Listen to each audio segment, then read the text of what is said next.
Hi, it's time for another verb of the day. Today's verb is copy. Let's take a look at some of the definitions or ways that we use this verb. The first way you are likely to hear copy used is to mean to reproduce or make an identical version of something. So, with this particular definition, we might think of sort of that literal process of using a machine to make an identical version of something that has been written down or maybe sent to us. But we can do this with a number of different things. So it could be we see a piece of art and we're like, oh, I want to make something that looks exactly like that, right? That's what this first definition is all about. A second way we can use copy is to mean to write out information that one has read or heard. This is an action that students do all the time, right? So a teacher or professor might share something, write on a whiteboard, share notes through a screen or a slide, right? And someone else will look at what's there and then begin to write what they're seeing, what they're reading. Or if the professor or teacher is lecturing, talking, right? They might think, oh, ooh, what they just said, that's good. I want to remember that. So they're going to write it out. A third way we can use the verb copy is to mean to send a copy of a letter or an email to a third party. So, this is something I hear many times as I work with other people. Maybe my supervisor asks me, talk to this person, send this person an email and copy me on it, right? So I'm going to include my supervisor so that they can see this information and then ultimately how that person responds to it. A fourth way we can use the verb copy is to mean to imitate the style or behavior of another. Right? So we might watch the way someone dresses and think, oh, I want to get that same piece of clothing and wear that, right? So that would be imitating the style. Or we notice how a certain person speaks or moves and we think, I want to speak like that or I want to move in that way. That would be imitating the behavior. A fifth way we can use the verb copy is very specific, I would say, maybe to like military and people who use radio transmitters as part of their communication at work or as yeah, part of their jobs. So when they use the verb copy, they're referring to hearing and understanding someone else who is speaking through that radio communication. You should know that the verb copy is a regular verb. We can make our progressive tense by just adding ing. So we don't change the suffix for verbs that end with consonant y when we're adding ing. We will make spelling changes with the other suffixes, but we're not going to have two i's in a row. So you can see that spelling change in my past tense and participle forms of the verb. So I start off the same COP, but instead of a Y, I get rid of that Y, I add an I, then I add ED. And that makes copied. So my base verb, copy, E, ends in a vowel sound, and vowel sounds are always voiced. So I'm making a D sound as I say that past tense ending. Copied, copied. Okay. Now, you might be happy to know there are no phrasal verbs that we're going to look at or study. So that's going to allow us to focus on using our verb of the day in a couple different tenses. Today, we're going to practice the imperative and the simple present. Let's start with the imperative. We use the imperative to tell someone to do a particular action. You might think of this like a command, um, and many people know it that way. What is special about the imperative is that we do not have a subject. So as we practice other verb tenses, you'll notice we always start with a subject and then we start to make our verb. But here, we can start an affirmative sentence in the imperative with the base verb. And the reason for that is the subject with the imperative is always you. That could be you, one person, or you, two or more people. Okay?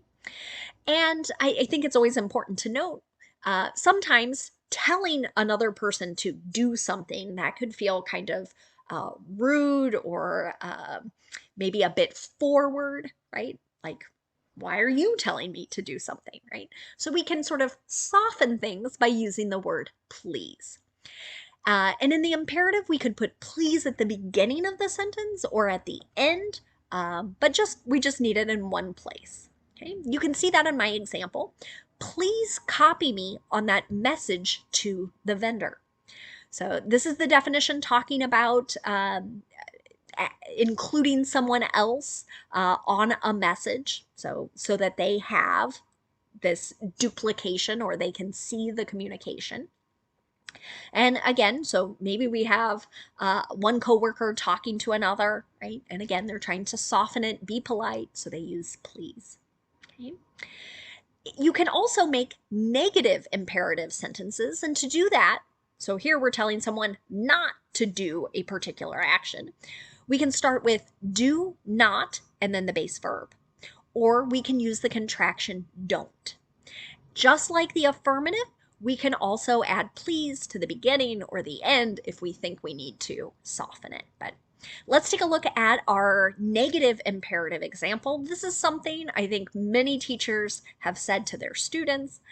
Don't copy other students' answers, right? So maybe this teacher's giving a quiz or a test, right? And she just wants to know, what do you know, right? I don't want you looking at someone else's paper and trying to duplicate or reproduce the information that they have, that you have seen them write down.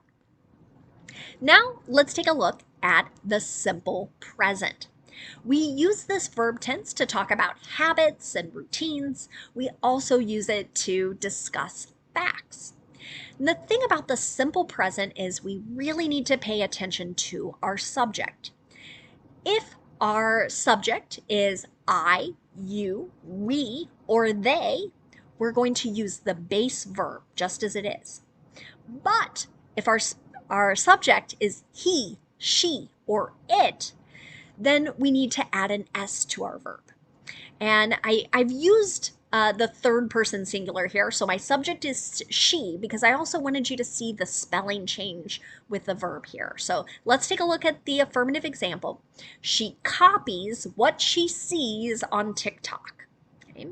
So here I'm talking about imitating someone's behavior. So she sees somebody dance or sing or say something, right? And then she's going to copy that behavior. She's going to imitate it, do the same thing, dance in the same way, say the same thing, sing, etc. Okay, so notice as I make this verb, I have changed my Y to an I and I added ES. This is true for many words that end with a consonant and then a Y. So if it's a noun and we're making it plural, we're going to do the same thing. And then this also happens with verbs in what we call the third person singular, so that he, she, or it. If I want to make a negative simple present sentence, I'm going to use do not and then the base verb, and that will be with my subjects I, you, we, or they. Or I'm going to use does not and then the base verb with the subjects he, she, and it. Notice I'm not using that IES form in the negative at all. That's only in the affirmative. Here's another example sentence.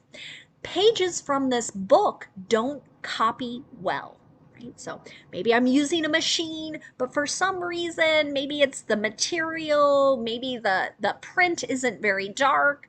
They're not making clear replications, is essentially what that means. Okay. Lastly, let's look at making a yes or no question in the simple present. To do this, we're going to have do or does. We'll use whichever word matches our subject, and the subject comes next. Then we use the base verb. So again, we're not using that IES form of the verb here in our question. An example of this: proceed to checkpoint 123. Do you copy? Okay, so right at the end here is our yes or no question. This is an example of a communication through the radio. So that's our fifth definition of the verb we talked about earlier. Okay, so someone has given an instruction. They use that imperative, proceed, means go to checkpoint 123. Do you copy? Do you understand? Did you hear me? Also, okay? So this is a bit of a factual statement here. Okay. And I believe in the affirmative over the radio, they say Roger many times. This is not something I use a lot in my day-to-day communication, but maybe you've seen it in TV shows, movies, etc. That's what's happening. Now, let's spend a little time looking at some words that are related to our verb copy. The first word we're going to look at is just the noun form of this word. Okay? So we've got the same spelling, same pronunciation, and like our verb, the noun copy can also have a number of different meanings. The first way we can use the noun copy is to refer to something that has been made to be similar or identical to another thing. An example of this might be, is this one the original or the copy? So sometimes as we sign things, copies will be made, right? Something that's made, and here we want to know, this piece of paper I'm looking at, was it the paper we signed, the first one, or is it something that has been made to look like that first one? A second way we can use the noun copy is to refer to material for a newspaper or magazine article. So again, this is pretty industry specific, but if you work with newspapers and magazines, you've likely heard this noun. Have you proofread the latest copy? Okay, so we're asking about the text, the material for some article, either in a newspaper or magazine. Another way to use the noun copy is to refer to a single book or record or some other publication.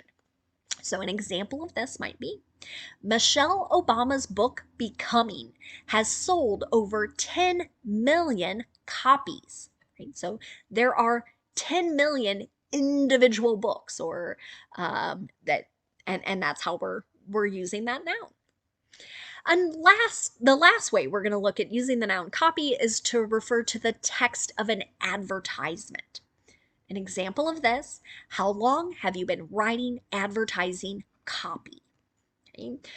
Again, this usage is very specific. If you work in marketing or sales, advertising, then you might hear this noun more commonly. If you're not in those industries, you're probably not going to encounter this definition or this use all that often. Another related word you might hear is the noun copier. This is that machine that makes exact copies of things. An example of this, is the copier working today? I think this is a question many people who've worked in offices that utilize a lot of paper have at some point asked. That can sometimes be the most frustrating piece of equipment in an office. The next thing we're going to look at is the noun carbon copy. And I wanted to note here, because it's something you're likely seeing, but not everybody knows, on emails. You'll often see a line that says to, right? And you can type in someone's email address there. You'll see another line that says CC, and that stands for carbon copy, right? So this is that idea of your sending a duplication to another person or people. I'll also note that many times there's a third line that says BCC. That stands for blind carbon copy. And what happens with a blind carbon copy is that the people who are receiving the email from the to line or from the CC line, they can't see the people receiving the BCC communication. So, in case you've wondered how that works. So, you might hear carbon copy, though, used in a couple other ways. One is to refer to a copy of some written or typed material that is made with carbon paper. And I looked through my house to see if I could find an example of this, but perhaps you've seen where somebody writes on kind of a lighter, thinner paper. It's usually white, right?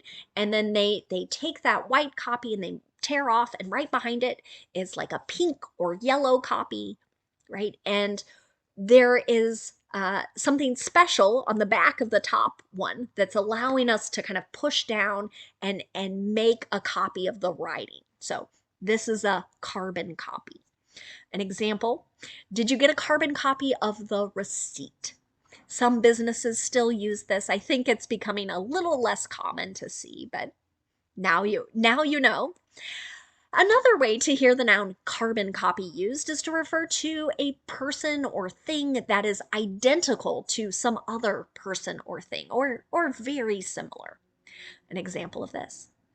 You are a carbon copy of your mother or our mother. I guess it could depend on who we're talking to, right?